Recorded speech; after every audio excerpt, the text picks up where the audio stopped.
Well, we did the same distribution here a couple months back, and that gentleman stopped to tell the folks that we had from our group out there his story. That box that he was given that day saved his wife from death. Okay? They didn't know. It was just the timing, God put it together, whatever. He didn't come to the food pantry looking to get a box of Narcan. And it saved his wife that night. And he was so excited to see the team there again, to get out of his car and tell everybody the story. That those are the things that make us keep going.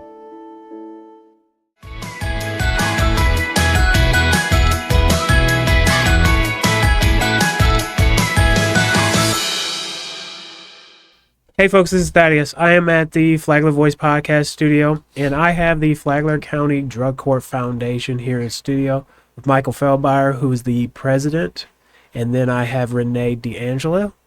Did I pronounce it right? DeAngelis. Yes. Even better. I like that better. And she's the Narcan administrator. I'm going to hand the ball over to Mike, who's going to be talking to us today. And Mike, ball's over to you. All right. Well, again, since this is our second podcast, I'll give a little background for the people that maybe didn't hear our first podcast, to give you an idea where we came from, where we're going. Flagler County Drug Court Foundation was founded in 2009 by local people in the community that decided that the people in the drug court program for the county needed to have some support, some help to get through the program with things the court couldn't do for them. So they formed this organization back in 2009. It is a nonprofit, 100% volunteer organization. And that's what the basic our function is, to help people get through the program with things that the court can do. So if we can help them remove some of the stresses that they're going through in life in general, they can concentrate on their recovery. And that's the goal of the drug court program, and our goal. Help them get through the program so they can be successful and change their lives. And so it has grown since then. It was a small group of people that got involved, a great idea. If I'm not mistaken, we're still the only foundation in the state helping drug courts. We don't know why. If you talk to our judge, he'd tell you he wouldn't want to run the program without us, because we add a really good dimension to their program and helping the people succeed. So, and we've grown the program where it was just that function only. Now, and since Renee is heading up this department, we'll talk about it a little bit more as soon as I give you the intro, is when we came and got the grant to give free Narcan away in 2020. We've moved our focus, or broadened our focus. We haven't moved it. We've broadened our focus to community education and saving lives, not just in the program, but outside the program with the Narcan. So I'm going to not spend a whole lot of time. I want Renee to talk a lot about what she does and the program, what she's involved with, and as she feels comfortable, why she's involved. So Renee, you got the mic. Okay. Not me, but that one. Okay. Hello. First of all, I'll explain why I'm involved. We lost our younger daughter in 2017 to a drug overdose. Fentanyl was included in that. And when that happened, I felt, and my family felt, that we needed to get involved in the community to help other families and parents and children too of those parents, to basically educate people about what had happened to us, so we could help other families and prevent this happening to them. The first thing I did was I had joined the Flagler County Opioid Task Force in 2018. Somebody actually that my daughter had known from drug court, because she was involved in drug court before we lost her. contacted me and told me about. This was another participant who had been in drug court previously and had known my daughter Savannah. So we went to this first meeting that was held for the Flagler County Opioid. Actually, it was called the Flagler County-wide Opioid Task Force. And Mike Feldbauer, here with me, was one of the people who founded this organization, along with Joe Mullins, who was running for county commissioner at the time, and Pastor Solano. So that was the first thing I did to involve myself and my husband along with me. My older daughter occasionally came to meetings and so forth with us too. But my husband's always with me when everything I do that is involved in the Drug Court Foundation, he's always there. And even though I'm probably the more vocal person, he's equally as important because he's always by my side.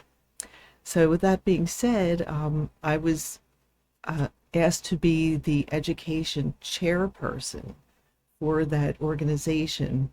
And so we had our monthly meetings and so forth and, moved forward with the task force. And secondarily, another organization, again, Michael Feldbauer was responsible for forming, was the Flagler Oars, which you may have heard of. He was instrumental in forming that organization initially. And along with that, the then vice president of the Drug Court Foundation, Leslie Nelson, assisted Mike in forming that organization of Flagler Oars. And I was part of that also, one of the founding members, along with my husband and some other people involved in drug court and other volunteers. Since then, we have moved on from Oars because we all just became too busy with so many organizations and things we were doing in the community that we kind of moved on and left some of the remaining members behind at Oars to continue running that organization. Thirdly, how I became involved with the Drug Court Foundation itself, again, through Mike's invitation to join. I was very flattered when I was asked to come to a meeting. And after that, I became the Narcan administrator because I picked up the pieces where a fellow task force member could not go on any longer because she was ill. So I picked up the application for the Narcan grant that the Drug Court Foundation eventually ended up getting. But I picked the pieces up for Kathy Dalton, and she deserves the credit for that because she was the one who initiated it. Yep. As I'm saying, but could not go forward because she was ill. So I took that up, and we eventually got our grant in October of 2020 from Florida DCF. And in January 2021, we did our first Narcan training and distribution at Church on the Rock here in Bunnell in Flagler County.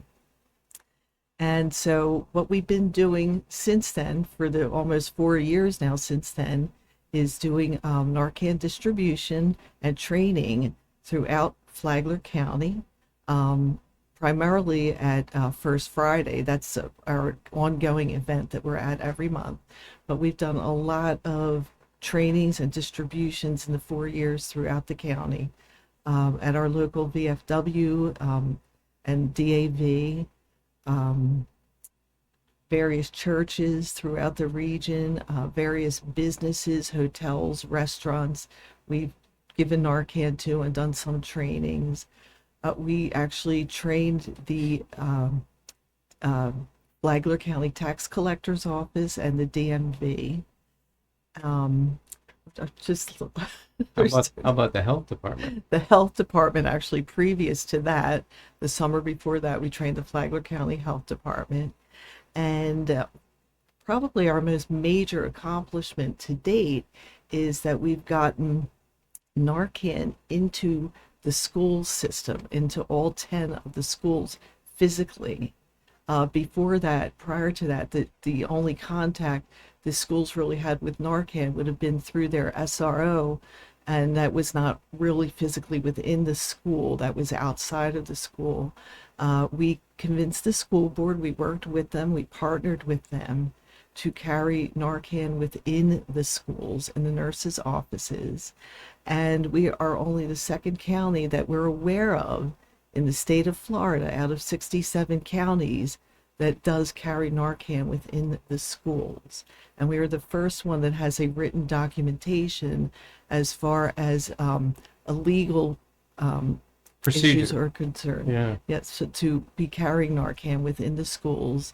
And we're hoping to convince other school districts to do the same. And some have asked us and are looking for our advice. So hopefully other school districts have the same thing in the works. And our latest venture that we're kind of in the midst of is the next thing is to get Narcan on the school buses. And we've been in contact with the manufacturer of the Narcan to explain how it is safe to carry the Narcan on the buses, how it will hold up traveling and with the intense temperatures in Florida, generally speaking. We're talking right now with the administration of the school district about getting Narcan on the buses. And what's actually great about it is the school bus drivers have approached us several times now requesting that we work on getting it on the buses because they are now becoming informed and they want to have it on their buses. There was a time when Narcan was something we had to kind of push on people and ask them to listen to what we were saying, and now things are almost reversing, and we have, like, for example, the school bus drivers coming to us and saying, can you work on this and get this on our buses because we're concerned about the students. So that's kind of the story from the beginning up to the present. And any questions I can answer or anything you'd like to add, Mike? Well, I'm going to add that though being the Narcan administrator is her main function, she does a whole lot more. Organizing a lot of our outreaches. She works with other organizations in the community that we partner with to help that so we can get more information out and help other organizations do the same thing. So Renee has been a major part of our organization in these last 4 years particularly, and remains that. We couldn't do it without Renee and people like Renee. So if anybody out there is listening or watching and you think you're like Renee, please give us a call. We need you. We need the help. The idea is to get more people involved so the pressure doesn't become all on one person or just a couple people when you just spread it out. We need people that have ability to reach out into different parts of the community that maybe we don't reach out to as well. The key that Renee said, and you heard it from a previous person on last week's broadcast, that we work under the theory that you can't recover if you're dead. So we'll try to wipe out that stigma that people have. Why give them that? Just let them die. We hear it, but we get an opportunity to talk to them about it. And we got an opportunity to tell them why. Because no one wants to be where they are when it comes to that. No one wants to be addicted. So if we can show them how to survive it for a period of time, we think that's great. Because a theme 2 years ago at the Behavioral Health Conference that we go to every year was just one. If everybody can help save just one, that multiplies and grows. And that's our goal, saving more people. And in the process, we're educating more people. And it's a big job. It's constantly changing because there's more things getting involved since fentanyl got involved heavily now. It's really taken a big turn. We're seeing more overdoses than ever before in our county.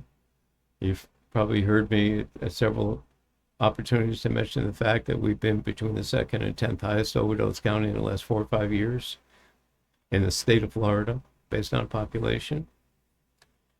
And we have a passion. Every person that works with us has a passion to help people and save lives. And that's what we're really all about. I don't know what else really to say. That that it's who we are, it's what we are, and finding people like Renee and her quiet husband who sits off in the corner over here, Chip, right? To do what they do, to be part of who we are, to help us whenever we need help. They're there. It's been phenomenal because they believe in our mission. And, we talk about the mission. The mission is to help people. Our mission is to provide necessary resources and guidance to individuals in a Flagler County Drug Court program, and now beyond, just into our community, empowering them to lead to a healthy, fulfilling lives through recovery. So they've got to be able to recover to move on. And we're there to help them in all those aspects. And a big part of what we've been able to help lately is save lives so they can make that choice and finally saying, I've had enough, I want it. How can I get it? And when we can be part of that and help them, and of course, a lot of it is helping the participants in the drug court program, that in helping them remove obstacles to their recovery so they can concentrate on what they need to concentrate on. A lot of the participants help us get the Narcan where it needs to get to also, because they know places that we don't know. And we want to give that every person that opportunity to live so they can recover. For the audience who may not have seen last week's podcast, what is Narcan? How do you administer it? I think that's one of the questions a lot of people who didn't see last week's podcast are going to be asking. So, Renee, what is Narcan? Well, it's the antidote to an opioid overdose. And it's important for people to understand that it's not a narcotic, because there's a misconception about it, and people confuse it with methadone or Suboxone, which basically helps people to stave off the craving for opioids. It's a totally different thing. So again, to make it clear that it's the antidote to an opioid overdose. There are no narcotics in it. It is a harmless medication. You can administer it to a child. You can administer it to a pet, to a dog, and there will be no harm done. So if you yourself possess Narcan and you stumble upon somebody you think is overdosing, and maybe they're not, you could still administer it to them, and there will be no harm done. As I'm saying, it's a harmless medication. And I guess I'm being filmed somewhere. So, this is a like a little test model of the syringe that you would administer Narcan with. If you stumble upon somebody or know somebody who is overdosing, or you think they're overdosing, some of the signs are you might see their lips turning blue, they might be unresponsive, they might be gurgling from their throat, having trouble breathing. Even again, if it's not an overdose and it's something else that's affecting them, giving them the Narcan will not hurt. Normally, 2 of these come in a box, and what you do is you administer this as one spray. It's just one spray that comes out of here, and within 2 or 3 minutes, if the person is not responding, you put the other one, I should say you do put it in their nostril. I think it's obvious, but you put it in their nostril, give them the one spray. If they're not responding after 2 to 3 minutes, take the other one that's in the box, put it in the other nostril. Of course, call 911 in the interim. And what we do at times, more times than not at this point, is when we give out the free Narcan, we usually give people more than one box now, because with fentanyl, it's very strong, and they may need even more than 2 of these sprays. They may need 3 or 4. So just keep giving them the Narcan until they respond, until emergency arrives. Also, make sure that there are no obstructions in their mouth and their airways, and also turn them on their side so that they don't choke or can't breathe. Turn them on their side so they're comfortable also. again, while waiting for emergency services to arrive. So it's pretty simple. It's a very simple process. And we've been trained by DCF to train other people how to use it. And again, it's a simple process. What you can also do is you can find videos you could Google a video for Narcan, how to administer it. They have very short, succinct videos online that are at your fingertips. So again, it makes it very easy to learn how to administer it, and it's a very simple process. It's nothing to be afraid of, and it's not complicated. Also, there is a Good Samaritan law in Florida. If you do administer Narcan to somebody, you cannot get in trouble for it or be held liable for anything. And that's a good thing to know, especially for young people, because a lot of times young people are in these situations where somebody is overdosing around them, say they're at a party or something like that. They're afraid to call 911. They're afraid to do anything because they're afraid they're going to get in trouble, especially if there are drugs surrounding them, or wherever they happen to be, there are drugs nearby. They will not get in trouble if they call EMS. If the police arrive, they will not get in trouble for calling for help, no matter what is going on under the circumstances, because the most important thing is saving a person's life. And that's important for young people to know about that too. I think you said pretty much most of what it's all about. It's our state wants people to survive. Our Surgeon General, as I said earlier, wants every family to have Narcan. I'll give you a personal experience that I've had. I drove into my neighborhood one afternoon, and all of a sudden I see a car off to the side of the road, and the driver was slumped over his windshield. Oh, not his windshield, his steering wheel. Another couple had already stopped. They were calling 911. I got out, and I had to dose him twice with 2 different doses before EMS got there. But he was able to survive long enough for EMS to get there and properly take him and get him going and get him to the hospital to the next step. I don't know who he was, don't know his name, doesn't matter.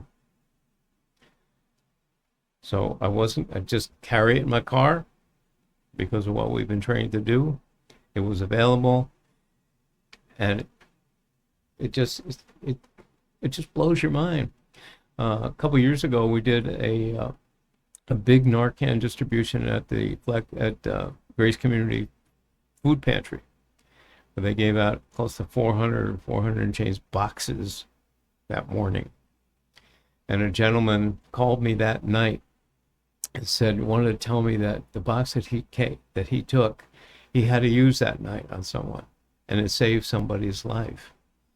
Well, we did the same distribution here a couple months back, and that gentleman stopped to tell the folks that we had from our group out there his story, that box that he was given that day saved his wife from death. Okay? They didn't know. It was just the timing, God put it together, whatever. He didn't come to the food pantry looking to get a box of Narcan.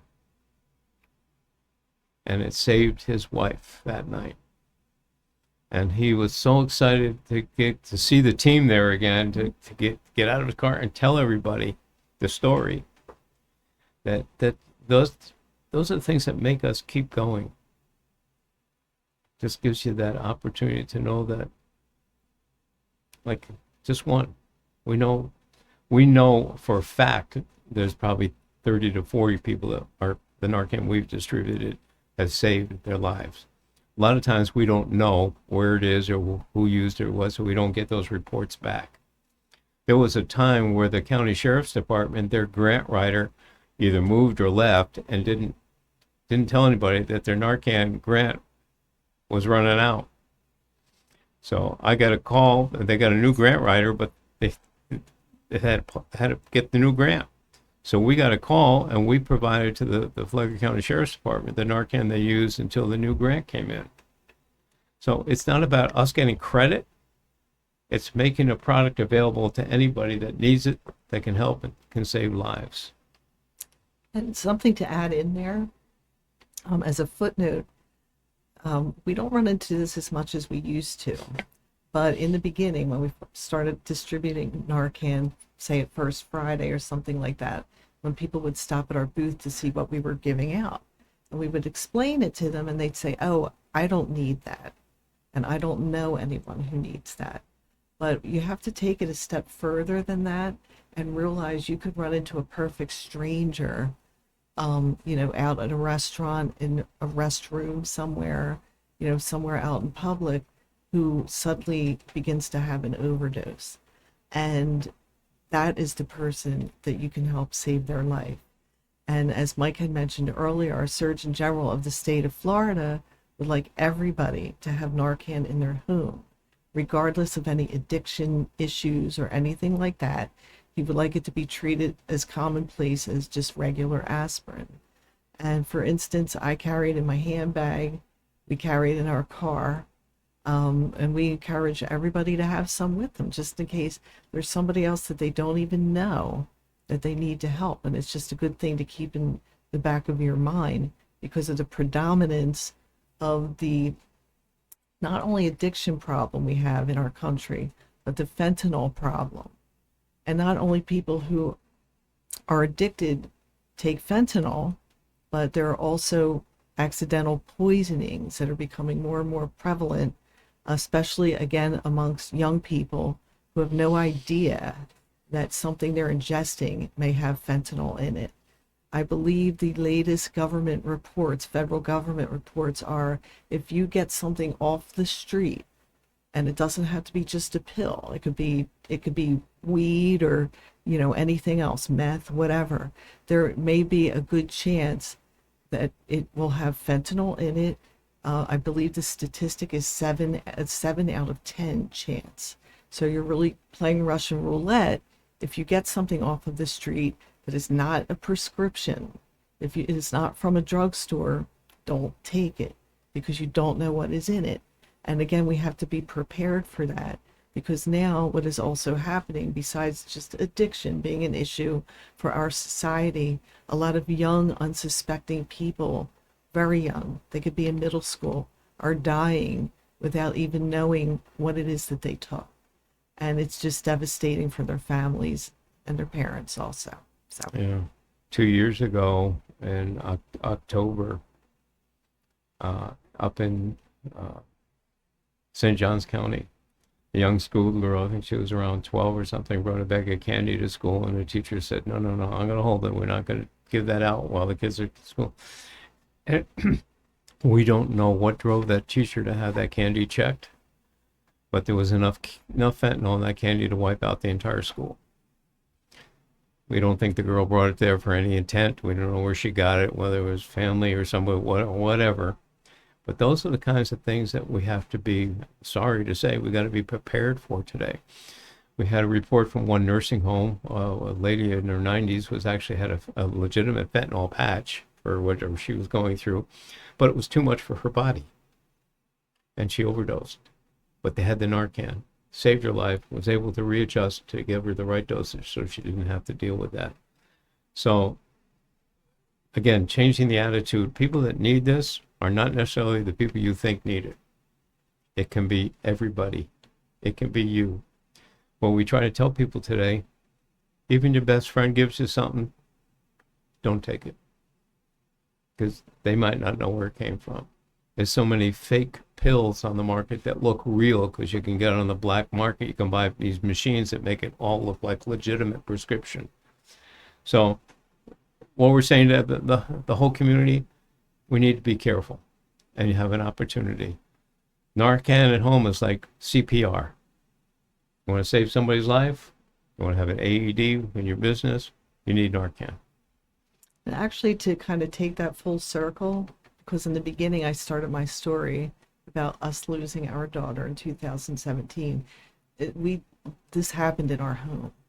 And if we would have known back then that we could have had Narcan in our home, we might have been able to save her life if we were educated back then like we're trying to educate people now. I knew that the EM emergency services carried it. Of course, we called them immediately when this happened, and we sat there and waited. Okay, they got there as quickly as they could. But if we would have had it in our house, and we would have been educated about that, and there would have been public service like announcements like we're trying to create now, we might have known better and known more and been able to save her. So it's really important for people to get that message about having it in their homes.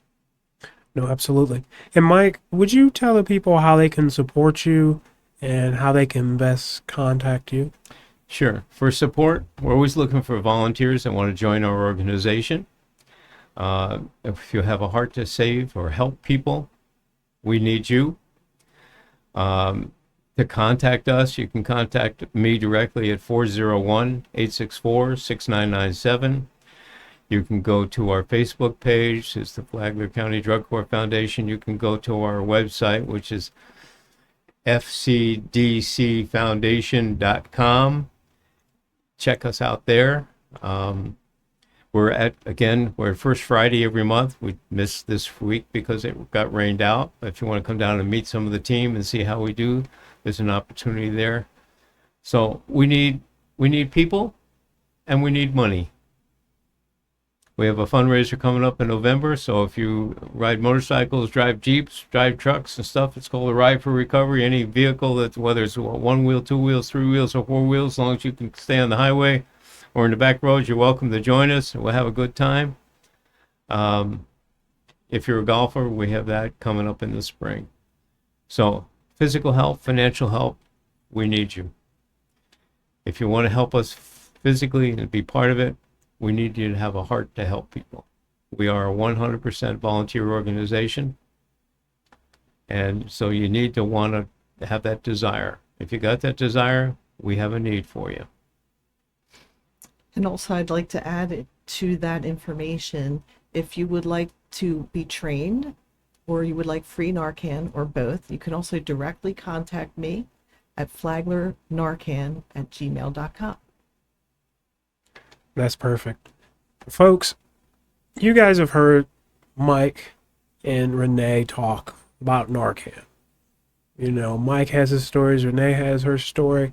I have my story of being in law enforcement for 12 years where Narcan had to be administered to some people I came into contact with because they were overdosing.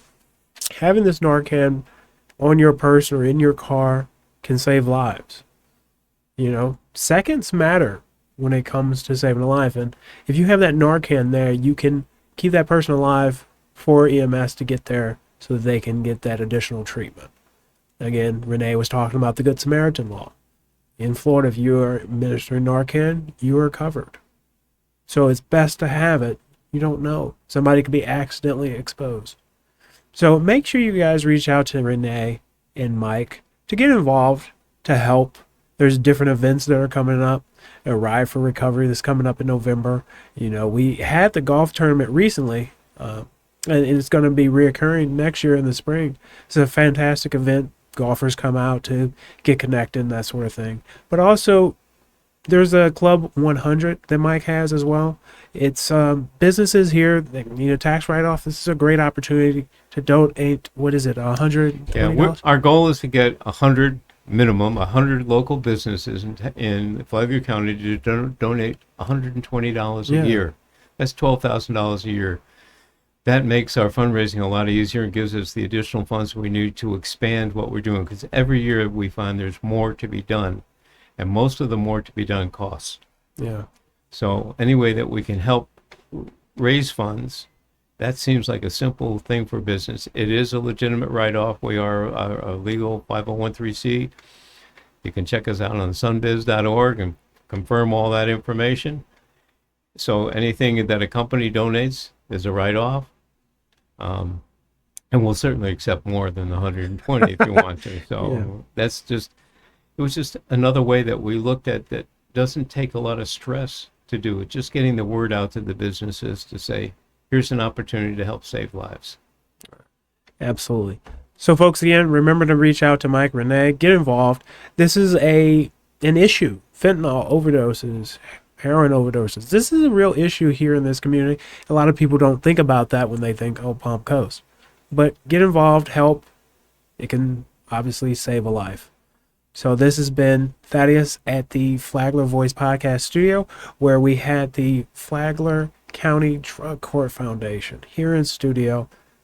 They're going to be putting out more podcasts. It's an excellent opportunity to listen and get educated on the community, Narcan, any of the drug problems that are going on around here, and the hope they actually have through the foundation. Thaddeus, if you've got a story to tell that's in reference to this, get a hold of us. We'll glad to have you join us on the podcast. That'd be awesome. So again, this has been Thaddeus at the Flagler Voice Podcast Studio, and we'll see you next time.